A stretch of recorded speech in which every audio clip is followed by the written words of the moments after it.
Back in my second year at Jefferson University, I was the quintessential bookworm, completely immersed in statistics and largely oblivious to the campus social life. I found solace in the quiet corners of the university library, far from the noise and commotion of student life, buried in numbers and theorems. Though I wasn't bad looking, I convinced myself that my focus on academics left no room for romantic entanglements. One evening, after reluctantly showing up at a campus gathering, I sat alone nursing a beer, feeling completely out of my element. That's when Sarah, the campus queen and my secret crush, unexpectedly joined me. She was breathtaking, the kind of girl who turned heads wherever she went, yet she chose to sit and chat with me. Our connection was instant, and soon we were inseparable, marrying just after we graduated. "Oh, Alex, you still outshine everyone in every possible way," Sarah gushed, her eyes twinkling with delight. Though her compliment was meant to be flattering, it unsettled me. After almost 30 years of marriage, why was she comparing me to other men? The thought hit me hard, leaving me feeling winded, as if someone had knocked the air out of me. We were in an intimate moment, and her words were strangely out of place. "My God, Alex, you always know how to turn my world upside down," Sarah added with a playful smile. I lay there, my head resting on her thigh, frozen. Sensing my silence, Sarah asked, "Aren't you going to keep going?" "No, I'm exhausted, babe. You took all my energy," I replied. She kissed me softly before settling back down. Normally, we'd cuddle before cleaning up, but Sarah drifted off to sleep almost immediately. I quietly got up, cleaned myself in the bathroom, and headed downstairs for a drink. Having a mind that never seems to rest can be a curse. Most guys wouldn't have thought twice about Sarah's comment, but it gnawed at me. Sipping on a glass of Woodford Reserve bourbon, I replayed our life together in my head, searching for any signs of trouble. But everything seemed fine. Our physical relationship had even improved since our youngest left for college 6 months ago, and Sarah had lost 20 pounds, returning to her college weight of 120 pounds. At 51, she still had the body of a goddess, toned, with perfect curves and legs that would turn heads. Her beauty, inherited from her mother, hadn't faded with time. We met during college, dated for 2 years, and got married at 22. Sarah's flirtatious nature never bothered me before. She was confident in her looks, and I'd always trusted her. But now, for the first time, doubt crept in. Sarah had always drawn attention, as shown by an incident at work where she inadvertently interrupted a conversation, sparking both irritation and laughter. She'd been turning heads since she was 14, and even after gaining some weight, she still looked amazing at 51. At work, she had a 26-year-old colleague named Gina, whom she considered a friend, but she found Gina's flirty remark about a guy's cheesecake butt a bit out of line. Carl, a new hire at the office, was strikingly handsome, 6'4" and in excellent shape. Sarah couldn't help but notice, but she quickly reminded herself that she was happily married. Deciding to skip lunch with her coworkers, Sarah drove to a nearby gym to sign up for a membership. "Miss Gina will regret her little slip-up," she thought as she drove away. Meanwhile, I sat in my study, halfway through my third drink, my thoughts drifting back to when I first met Sarah at Jefferson University. I was a math geek who hit the gym regularly, but Sarah was in a league of her own, a goddess among mortals. I had seen her around, always surrounded by a crowd of admirers, but I never dared approach her. She was out of my league, or so I thought. A few weeks later, at another campus party, I was quietly sipping my beer when someone sat down next to me, snapping me out of my thoughts. To my shock, it was Sarah, the girl of my dreams. "So, are you gay or bi?" she asked bluntly. "It's cool. I'm not judging, but every straight guy tries to hit on me and you haven't. So, what's up with that?" I blushed, caught off guard, and stammered, struggling to find my words. Up close, she was even more stunning, and I felt a wave of nervous excitement. Noticing my reaction, she smirked. "So, that's how it is, huh?" she teased. "No, no." I finally managed to choke out. "I'm straight. I just didn't think you'd be interested in someone like me, with all those guys hovering around you." "Well, maybe you should put yourself out there a bit more. Us girls like a little mystery sometimes," she said with a wink. We left the party together and got married not long after graduation. I was aware that Sarah's social status was higher than mine, but I knew how to satisfy her in bed. I had turned her into a trembling mess on our first night together, and I could still do it now, even though she seemed less interested lately. Tonight felt different. We hadn't made love in 2 weeks, the longest we'd ever gone without since the kids were born. She always had some excuse, too tired, not in the mood. Eventually I stopped asking, but tonight, as she rinsed a dish at the sink, I approached her from behind, wrapping my arms around her. She tried to brush me off, but I persisted, leading her to our bedroom. I undressed her quickly. Usually she'd scream in ecstasy, but tonight, for the first time in 29 years, she was strangely talkative. Her breathy, "oh yes," was satisfying until she made those unsettling comments about my skills, pulling me back to reality. 2 weeks after that odd moment in the break room, Sarah started plotting to seduce Carl Walters. They were working on a project together, giving her the perfect reason to invite him over for dinner. It seemed professional enough, just like when she'd invited other colleagues over to discuss business. As the senior agent and top producer, it was part of her job. This time, though, she made sure Gina knew about the dinner. Sarah took care of business first. After all, work was work. But once that was out of the way, she turned on her charm. Over a bottle of Cabernet, she learned all about Carl's college football days and his personal life. He mentioned a girlfriend, but they weren't exclusive. Sarah frequently touched his arm, her blazer slightly open, revealing a form-fitting white top. She leaned in often, noticing Carl's subtle reactions, confirming she had him hooked. Men are so predictable, she thought with a sly smile. He's mine. He just doesn't know it yet. When I shed another 5 pounds, he'll get his reward. The private investigator. The private investigator I hired was worth every penny, more than what I'd spend on a trip to Maui. His findings revealed that Sarah had been regularly sleeping with Carl Walters, a guy named Greg Larson, and even her gym trainer. When the investigator handed me the report, he seemed jittery, making me wonder if he, too, had somehow gotten tangled up with my unfaithful wife. Despite my bookish tendencies, I've built a diverse circle of friends over the years. One of my oldest buddies is a lawyer named Marty Bishop. Like me, Marty's a brainy guy, but when it comes to legal matters, he's a bulldog, unyielding in the courtroom. We both agreed that Sarah needed to face the consequences of her betrayal. Since we didn't live in a no-fault state, there was no reason to let her hide behind irreconcilable differences. Sarah had initially planned to sleep with Greg Larson just once. He was Gina's fiancé, the same Gina who'd made that offhand remark at work that irked Sarah. She wanted to show Gina what a real woman's body could do, keeping her little fling under wraps while secretly smirking at Gina for years to come. But Greg's 9-inch surprise and skill in bed changed her mind. She decided to enjoy his company more than once, finding excuses to see him instead of Carl or to spend time away from me. Darren Turner was an unexpected lover. He was her gym trainer, and his chiseled physique caught Sarah's eye during a one-on-one session.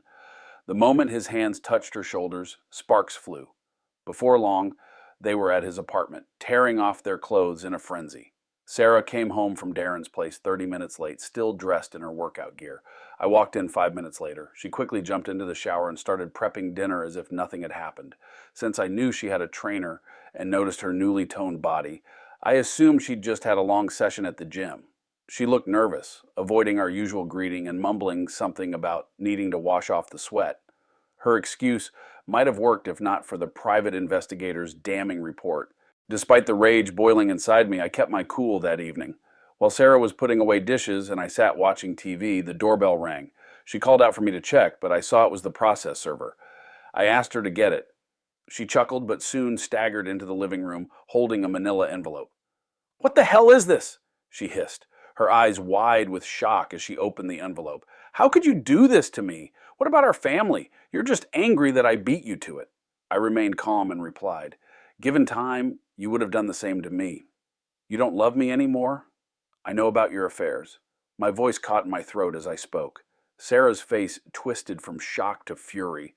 "You think you know something? Go on, say it. I'm all ears." "Carl Walters, Greg Larson, and..." I paused, pulling out a small slip of paper. "Darren Turner." Sarah's expression turned to one of utter disbelief. She sank into a chair, realizing I had more than just vague suspicions. "If you had any courage, we wouldn't be having this conversation," she spat.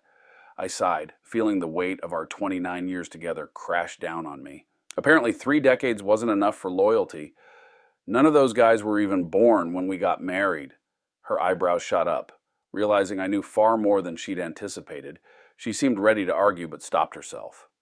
I'll let you stay in the house until we sell it. You can explain things to the kids and your parents, I said quietly. Standing up, I grabbed 2 suitcases I had packed in advance from the hallway closet. She hadn't expected that. I'll come by in a few days for the rest of my stuff. Get a lawyer, decide what you want, and call Marty. It's obvious you don't care about me anymore, so let's get this over with quickly. I had no idea what she hurled at the wall as I walked out, but it shattered with a loud crash. Though Sarah had been planning to divorce me, she wasn't ready yet. She was still plotting how to paint me as the villain. She knew our friends liked me, and she needed to strategize if she wanted them on her side. For the kids' sake, she planned to attack my masculinity, hoping they'd understand her need for excitement. My move had blindsided her, and she wondered if someone had tipped me off about her affairs. Little did she know she was her own worst enemy. To her surprise, I didn't seem as devastated as she had expected when the divorce papers were served. In fact, I think she was alarmed by how well I took it, almost as if I was enjoying the situation. As I walked out with my suitcases, I felt a sense of pride. Sarah had been caught completely off guard. I checked into a nearby motel, ready to start over. Sarah fought hard over one aspect of the divorce. She wanted the grounds changed to irreconcilable differences instead of infidelity. Even though she was getting 50% of everything, it wasn't about the money. She likely planned to twist the story in front of the kids and her parents to make me look like the bad guy. But keeping the infidelity claim gave me leverage. There's no need for everyone to know our personal business, she shouted over the phone one evening. Change the reason to irreconcilable differences and I'll sign right away. Sarah, I know us geeks can be a bit awkward in social situations, but your logic is pretty transparent. I'm not letting you off that easy. You chose to cheat while we were still married, and now it's public. All you had to do was respect me enough to end things first. Sarah tried to humiliate me by spreading rumors that I was lousy in bed. I heard it from friends who got the info from their wives. She thought I'd cave in to avoid the embarrassment. The hardest part was when our youngest daughter, Emily, accused me of stalking Sarah to soothe my ego. Well, if your mom wants to play dirty, let's go. I said she might have mentioned her affair to you, but did she tell you she's with 3 different guys? 3, I emphasized, holding up 3 fingers for dramatic effect. I might not be as young as I used to be, but this isn't about me, Allison. Your mother has become completely self-centered. 3 guys. Doesn't she love me anymore? Fine, but she didn't have to go and sleep with 3 guys who should be dating someone your age, not hers. Allison stood there, stunned, tears welling up in her eyes as she tried to process my words. I had never spoken so harshly or criticized Sarah in front of her before. She left my apartment looking utterly lost and confused. It took all the self-control I had not to run after her and give her a reassuring hug. 20 minutes later, Sarah's mom, Barb, called me.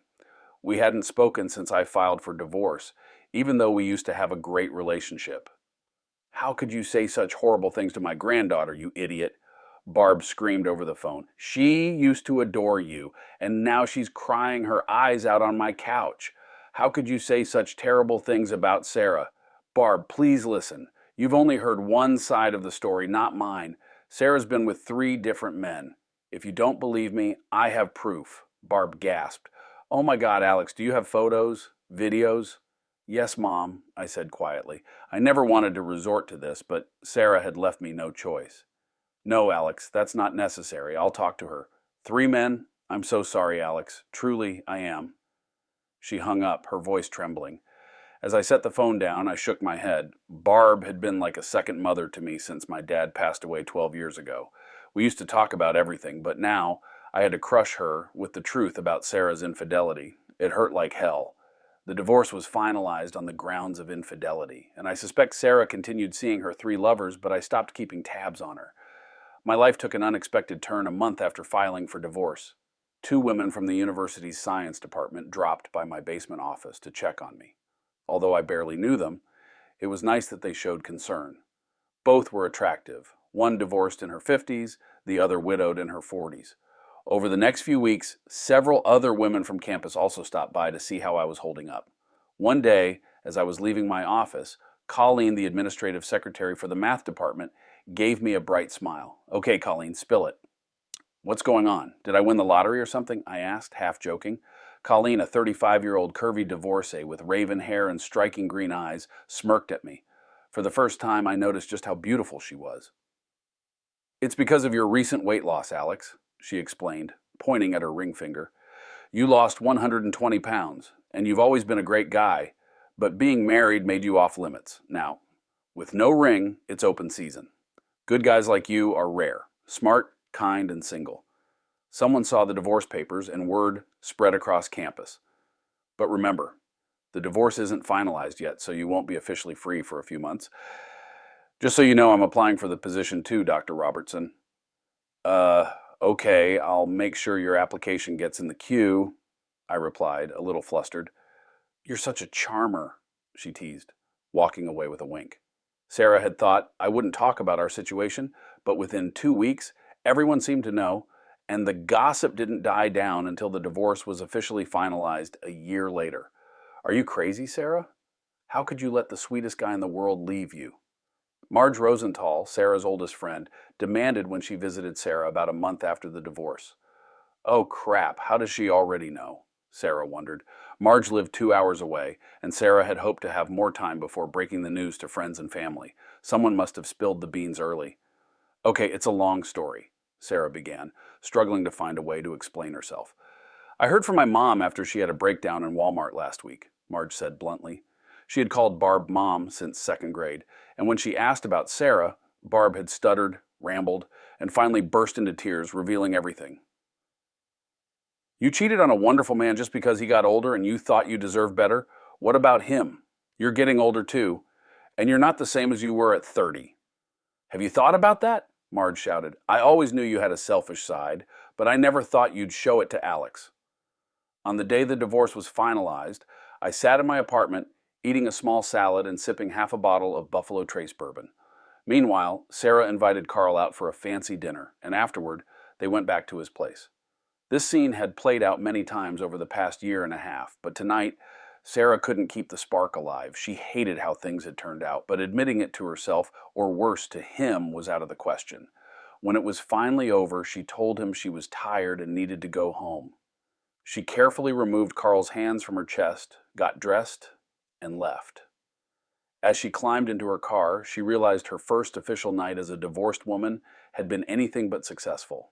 I have a genius IQ. I can crack passwords in my head and read 4 books at the same time, but I have no idea how to understand a woman, I confessed to Judy Scales, a longtime friend of both Sarah and me, during dinner on what was technically my first date since the divorce. I chose Judy because she was an old friend, ensuring there'd be no misunderstandings between us. I thought I had you girls figured out, but apparently I've been fooling myself for the past 30 years. So what should I do next? Judy was an artist, and I always found her perspective refreshing. She was a few years younger than me, kept fit with regular stretching and yoga, and her smooth skin defied her age. Her dark brown hair and deep blue eyes seemed to pierce right through me as she listened. I found myself thinking about her, picturing Judy lying unclothed in my bed. I was hoping you'd call me eventually, Alex, she said, her voice soft and welcoming. I didn't expect to be at the top of your list, so I'm quite flattered. But let's not waste time talking about you and Sarah. We can discuss that over coffee tomorrow. Tonight, let's be 2 adults living our own lives and see where it leads us. I nodded in agreement. You're right. We can't move forward if we're stuck in the past. Standing up, I leaned toward Judy and planted a kiss on her lips, hoping it was firm enough to express my feelings. She stood up too and leaned across the table, practically sucking the air out of my lungs with a passionate kiss that left me breathless. I nearly choked when she finally pulled back, giving me a chance to gasp for air. Before that night, I had never thought of Judy in a physical way. Yes, she was beautiful, and I'd always admired her figure, but I never let myself lust after other women while I was married. Why would I when I was married to a woman like Sarah? I'd been out of the dating game for so long, and it showed. I don't think my face returned to its normal color until the end of the meal, but I tried to stay calm and composed. Somehow, I managed to keep up a coherent conversation. We shared a slice of cheesecake and had coffee for dessert. Then, Judy looked at me with a mischievous glint in her eyes. I think we should go back to my place for a proper nightcap, she suggested, her gaze locking with mine. If I'm not mistaken, you haven't had any since you left Sarah. I'd like to be your first after the Queen. It might sound ridiculous, but I was actually afraid to sleep with Judy. It had been so long, and I was worried I wouldn't last. Not to mention that I'd need time to recover. I wasn't 21 anymore. Plus, Judy was a friend of both Sarah and me, and the last thing I wanted was for word to spread that I was a failure in bed. The thought of the whole town whispering that Dr. Alex Ross, brilliant physics professor, is a loser in the bedroom was too much to bear. I could already see people thinking Sarah had been right to leave me, that I just wasn't good enough where it counted. When we got to Judy's place, she made some coffee and then excused herself to change into something more comfortable. My head was spinning. When Judy returned, she was wearing a short terry robe that barely reached her thighs, her curves visible through the thin fabric. I could tell she wasn't wearing anything underneath, and it definitely caught my attention. We sat on her couch, sipping coffee and chatting innocently, but I couldn't stop my mind from wandering. Judy's voice snapped me back to reality.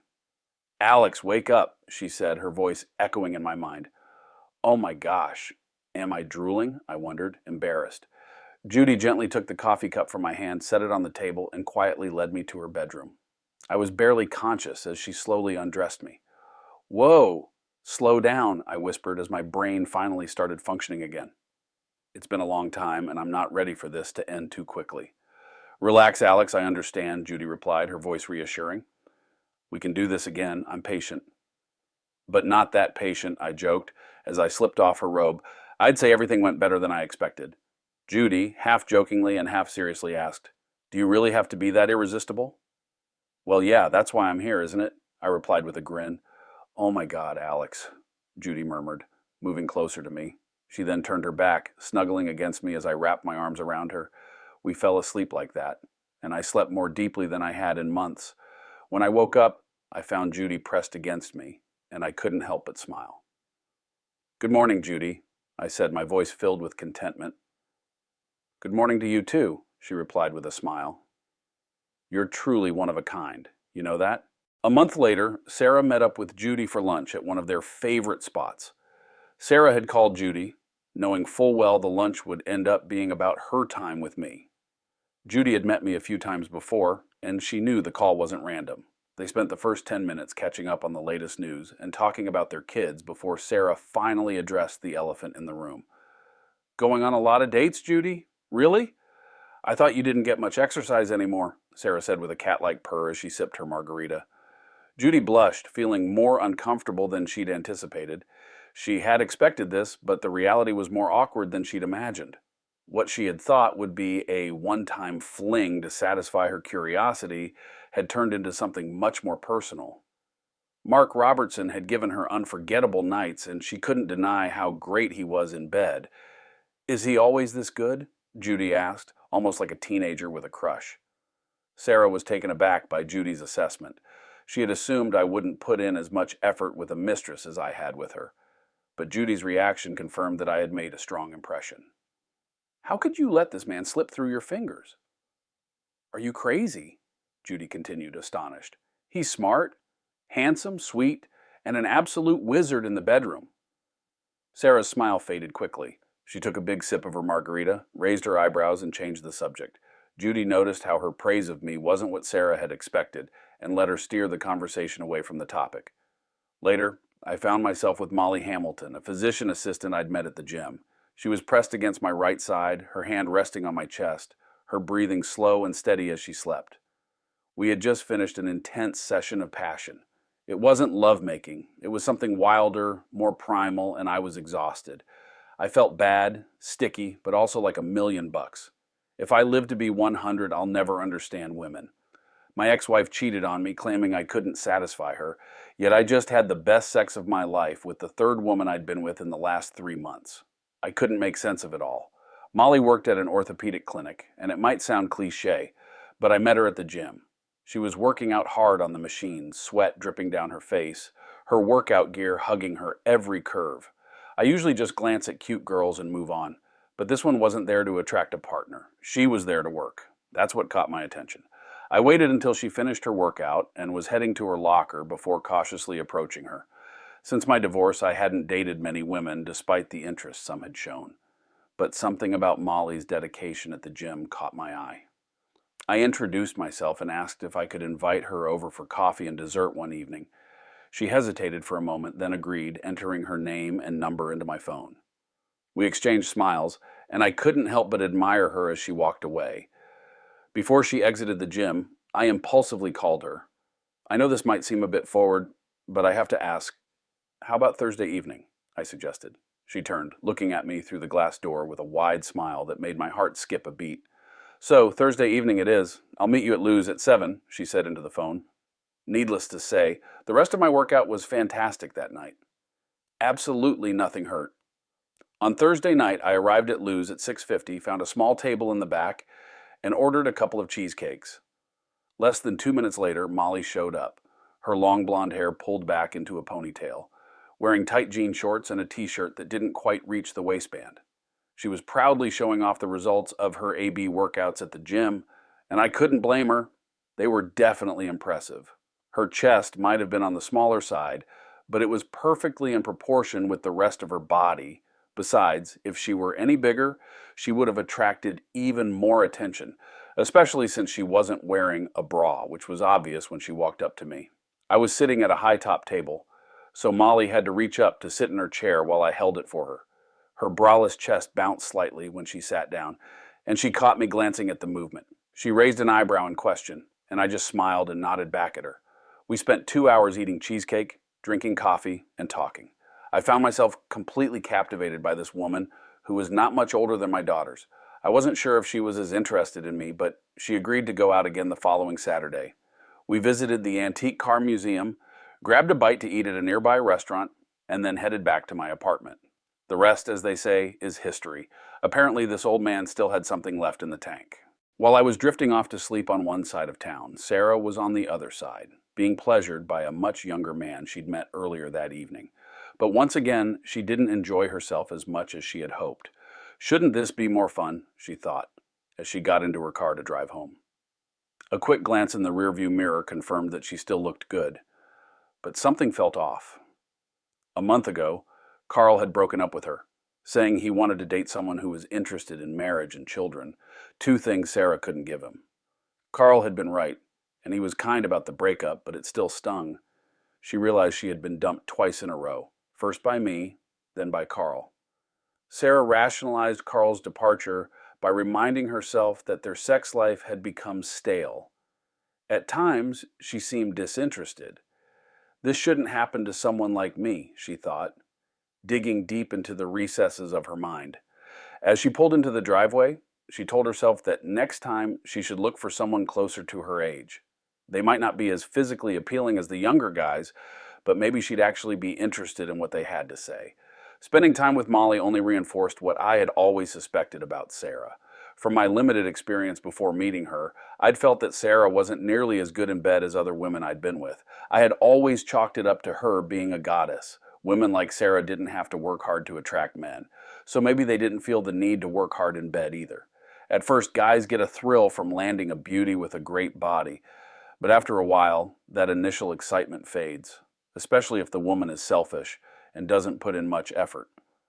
Over the years, Sarah and I had a few gentle discussions about this, but I could never bring myself to tell her that she just wasn't that good in bed. I loved her, so I made peace with it. But Judy, Katie, and now Molly had shown me what truly great sex could be.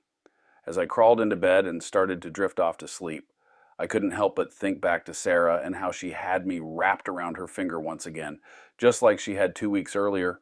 I was caught off guard when I picked up the phone and heard Sarah's voice. It had been months since we last spoke, and I couldn't help but feel a mix of surprise and suspicion. My daughters never mentioned her during our conversations, knowing I preferred to avoid any talk of their mother. Though I wanted them to love and respect her, I had made it clear that our relationship was over and needed to be respected. So far, they had honored that boundary. Alex, April wants to know if we can be civil at her wedding. Robert finally proposed, and she wants us both there, as long as we can manage to behave.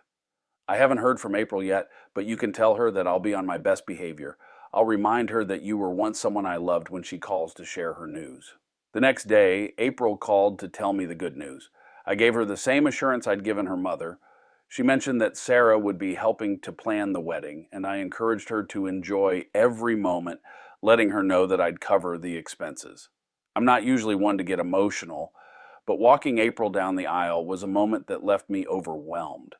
My little girl, who used to play with dolls and sing silly songs, had grown into a stunning, graceful woman. The walk to the altar only took a few minutes, but in those brief steps, a flood of memories flashed before my eyes. As I handed her over to Robert, tears of pride and joy streamed down my face. I joined the family and stood beside Sarah, who leaned in to kiss me on the cheek, her own tears falling. We shared a waltz for our father-daughter dance, and it went smoothly. Afterward, Robert and his mother, Isabel, took the floor for their mother-son dance. Once the formal dances were over, the DJ switched to more upbeat music, and the dance floor filled with the younger crowd. I lingered at the bar, nursing a glass of single malt scotch, before deciding to make a move. Sarah was on the dance floor, slow dancing with a young guy, when I approached and asked if I could cut in. The guy looked awkwardly embarrassed, but Sarah flashed a bright smile and reached out to me, making the decision for him. "Don't trust me with these kids, huh?" Sarah teased, giving me a playful side eye. "Thanks to you, half the guests think I'm a flirt. That young man you just sent away thought he might get lucky with the mother of the bride." "If that's what you want, I can call him back," I joked. "But I figured you'd rather spend time with someone who knows more about life than just the latest pop stars." "Touché," she laughed softly. "Well, unless you plan to ruin my night, I think we've managed pretty well this weekend." "I agree, though I admit, I thought April was about to have a meltdown when you walked toward me," I confessed. "We haven't exactly been model co-parents recently," she acknowledged, "but at least we kept our blow-ups private, waiting until the kids were out of the house." We danced through a couple of slow songs before the tempo picked up again. When her previous dance partner returned to ask if he could cut in, Sarah seemed a bit surprised that I agreed so easily. Ellie joined me at our table, her eyes fixed on her mother dancing. Without looking away, she joked, "You think I'll have to worry about guys chasing her in the nursing home?" I glanced at her, trying not to let my reaction show. Her tone was light, but there was something serious in her gaze. "And what about you, Dad? Mom says you're dating sometimes, but replacing her seems impossible." "I'm doing just fine," I replied, perhaps a little too quickly. "Your mom doesn't know as much about my life as she thinks. Let's just say I'm not short on female attention, and I'm not looking to replace her. I'm handling things in my own way." At that moment, Wendy Adams, an old family friend, approached our table. Wendy and her late husband, Tom, had been close to Sarah and me for years. Tom had passed away a few years back, and although I knew Wendy and Sarah still kept in touch, I hadn't seen her much since Tom's passing. Wendy was a couple of years younger than me, and from the way her dress fit, it was clear she had kept herself in great shape. I invited her to join Ellie and me at the table, but she just smiled and asked Ellie if she could borrow me for a dance. Ellie looked surprised at first, but then grinned and urged us to go ahead. As Wendy and I headed to the dance floor, Ellie grabbed my hand and whispered, "Stuff like this only happens in those romantic comedies, Dad." Wendy and I danced to a couple of songs before retreating to the bar, where we found a pair of comfortable chairs just outside the main hall. We chatted for a while, and then Wendy took my hand, looking at me seriously. "So, Alex, here's the big question. Are you still in love with Sarah? Because if you are, I'm not going to embarrass myself by asking you to dinner." I didn't expect that. Wendy had been close to Sarah, so I never considered her as someone I might date. She was beautiful, and I'd always thought Tom was incredibly lucky to have her. But the thought of her being interested in me caught me off guard. "I'll always have some feelings for her, despite everything she put me through," I admitted, "but I'm not in love with her anymore. Whatever I felt for her is more like a lingering attachment than anything else. But you and her, I don't want to cause any friction between you two." Wendy, ever the straightforward one, didn't miss a beat. "Alex, I'm not some schoolgirl. I've been on my own for 8 years, and there aren't many men who catch my interest. So I'm not about to pass up someone like you. Sarah let you go, and it's been, 3 years since your divorce? You're a hot commodity now, the top draft pick in the Fantasy Husband League, if that were a thing. So, no, I'm not going to lose any sleep over what Sarah thinks about us going out, or anything else." She blushed slightly at her last words, a bit of shyness breaking through her confident exterior. I really wanted to be the one to help Wendy get back out there, so to speak. I handed her my phone, and she entered her number with a quick smile. Just as she was handing it back to me, April and Robert emerged from the hall, searching for me. April recognized Wendy, and the two of them exchanged a few words before Wendy excused herself, saying, "You'd better get back to your father of the bride duties." I took Wendy's hands in mine, leaned down, and planted a quick kiss on her lips. "To be continued," I whispered, noticing the blush that spread across her cheeks. The rest of the night was a whirlwind of wedding traditions. Cutting the cake, toasting the newlyweds, and dancing. Throughout it all, Sarah was practically glued to my side. I had a feeling April might have mentioned my conversation with Wendy, and I suspected a hint of jealousy from Sarah. I have to admit, it was a little flattering, even if it was 3 years too late. Later, when April and Robert returned to the hall, April approached Sarah and told her they had just interrupted me and Wendy Adams, who seemed to be getting cozy. She mentioned that we had kissed before parting ways. Allison chimed in, telling Sarah that she had been watching Wendy and me on the dance floor, and that Wendy looked like a love-struck teenager. Allison thought it was cute, but judging by the look on Sarah's face, she didn't share the sentiment. As the night wound down, and after making sure everything was in order, Sarah and I found ourselves alone in the hotel lobby. I knew she had come by taxi, so I offered to give her a ride home. She agreed on the condition that I let her buy me a drink at the hotel bar. Considering it was the most civil we'd been in years, I accepted, and we headed down the hallway to the bar. "The lady will have a bourbon on the rocks, and I'll take a Staley," I told the waitress when she came to take our order. "It's nice that you still remember Alex," Sarah said, a hint of nostalgia in her voice. "You're still the only woman I've ever seen who knows how to drink whiskey properly," I replied. "Are you going to have fun with Wendy Adams?" she blurted out, immediately blushing and putting a hand to her cheek. "I'm sorry. I didn't mean for that to come out that way," she stammered. "I meant, are you going to date her?" I set my glass down and looked her in the eyes. "Sarah, you've dated plenty of attractive men over the past few years. I don't think you've missed me much. Was this part of your plan? To make me jealous so you could enjoy your freedom?" She stared back at me, her blue eyes reflecting the dim light of the bar. The silence between us was thick, hanging in the air as I considered my response. "Nice try, Sarah, but I seem to remember someone enjoying their freedom a little too much while we were still married. You've never really explained what made you treat me so poorly when I was perfectly content to grow old with you." Before I could continue, she interrupted, her voice trembling. "Alex, I made a huge mistake, a terrible, foolish mistake," she sighed, looking down at her drink. "I was terrified of getting old, so I got swept up in the excitement of being wanted by younger men. I thought it was all about the thrill, but I was too dumb to realize that the excitement wasn't real. It was just the novelty of it all. Those guys weren't better than you. I just couldn't see it at the time." She paused, wiping away a tear. "After you left, the thrill vanished. Sure, it was an ego boost to have young guys chasing after me, but nothing happened emotionally. Damn it, Alex, I even started wishing for a hug after it all, just like we used to have. Have you thought about dating someone closer to your own age? Someone who really understands life?"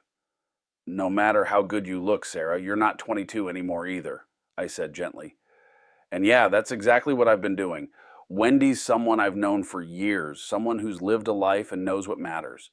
That's what I'm trying to do now, Alex," she said, her voice gaining a hint of determination. "We had nearly 30 good years together. Can you forgive me for my terrible judgment and give us another chance?" Her eyes were filled with tears, and for a moment, a part of me wanted to reach out and comfort her, to make everything right again like I used to. But in the end, it didn't feel like a victory. It felt like a desperate plea for something that was already lost. "No, Sarah," I said, shaking my head slowly. "We had about 29 good years together. This last year has been anything but good. And this is real life, not a fairy tale. We won't work. Let's get you home."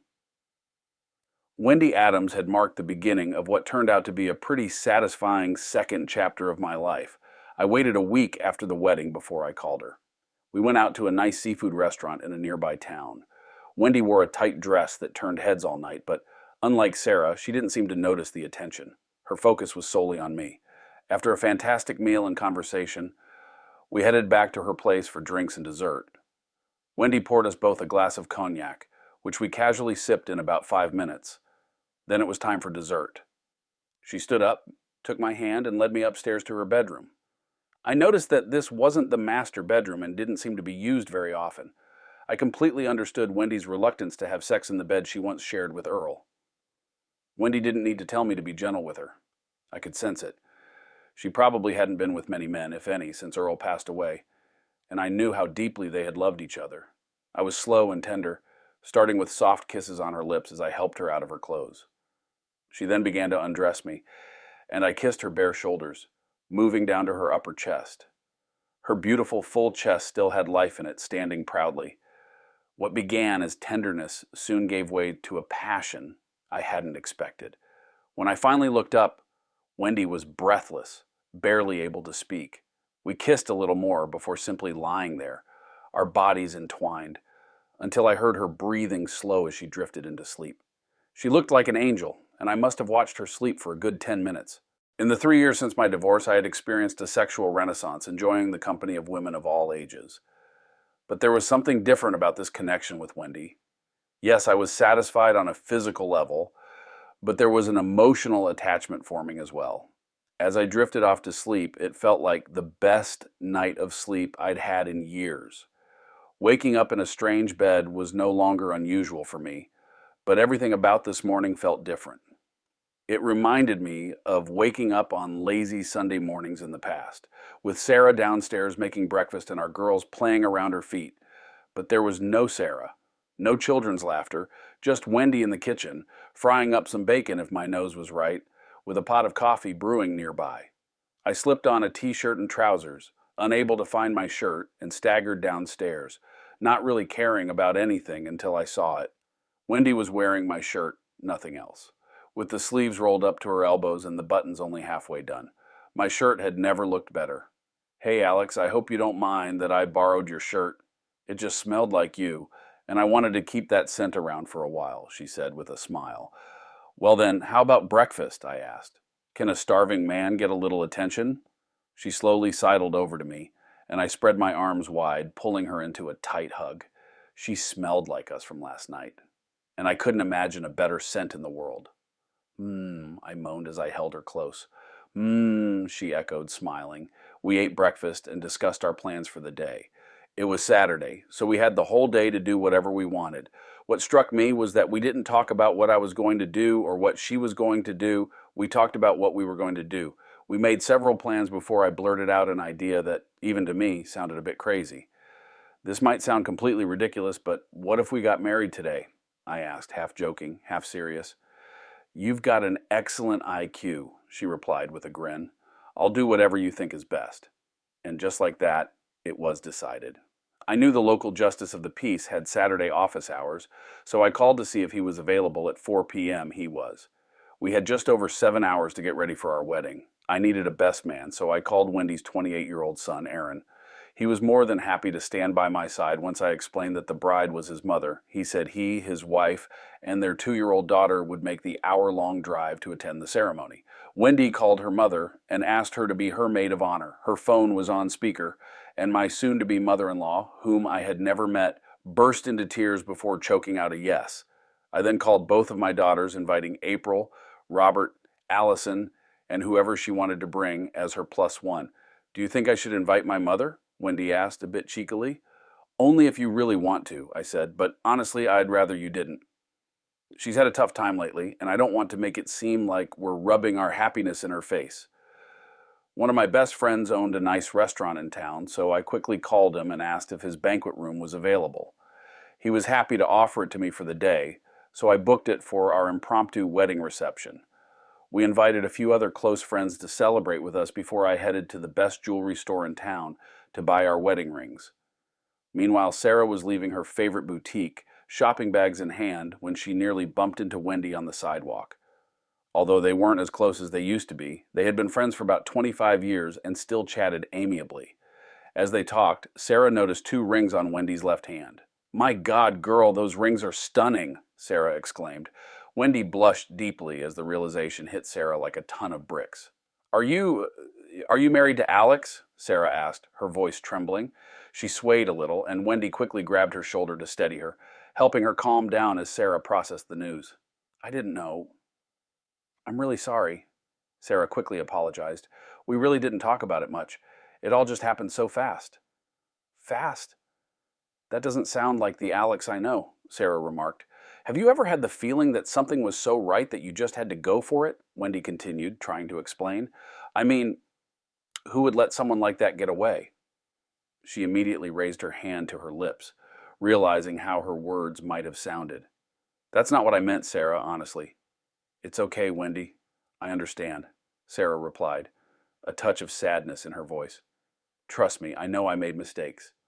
Learn from mine and never let this man slip away. There must be a lot of good guys out there, right? Sarah's mind flashed back to a session with her therapist, Dr. Ellen McForrest. They seemed to be everywhere when I decided to leave Alex, and then they all just vanished. You're a smart woman, Mrs. Robertson, Dr. McForrest had said. You should have known that there are very few good single men at your age. But you didn't even try to find them, did you? Did you really believe you could catch a talented young guy and keep him? Sooner or later, you'd have to talk to him and build a life with him, not just have sex. God, Doc, real life sucks sometimes, Sarah had sighed. Now I'm standing on the back porch of the house Wendy and I bought together shortly after we got married 10 years ago. For many reasons, we felt it was important to have our own place.